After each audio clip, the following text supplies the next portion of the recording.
रजपाई नंदनकानन में पर्यटकों प्रबल भिड़ देखा मिली विशेषकर गाँ गहलीर पर्यटकों अधिक देखा मिलता किए रोपवे तो आउ किए बैटेरी चलित गाड़ी सफारी बस रे बुली मजा उठाई तो आउ किए जीवजंतु को देखि मजा नहीं रज उत्सव को दृष्टि रखी पर्यटकों सुविधा और सुरक्षा चलित थर अधिक टिकेट काउंटर खोल सीसीटीवी माध्यम समस्त दिग प्रति ध्यान दि जाइए विभिन्न संवेदनशील स्थान मानक पुलिस मुतयन कौन अघटन को एड़ाई ओड्राफ विभाग टीम नियोजित अच्छा पर्यटक मानक स्वास्थ्य विभाग टीम नियोजित रही नंदनकानन पर्यटन विभाग एसीएफ कहते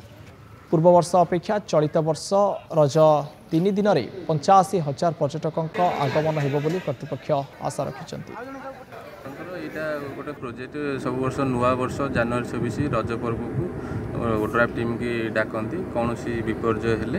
तार मुकाबला करने आम एठार नियोजित आम आसु नंदनकानन बोटानिकल गार्डन को आठिकार सीनेरी आउ वाटरफॉल सब भी अच्छी बैम्बू गार्डन अच्छी मेडिसिनल गार्डन अच्छी आउ भी बहुत सारा जगह अच्छी देखा आउ बसिकी फोटो कैप्चर करवा भी बहुत सीनेरी भी बहुत भल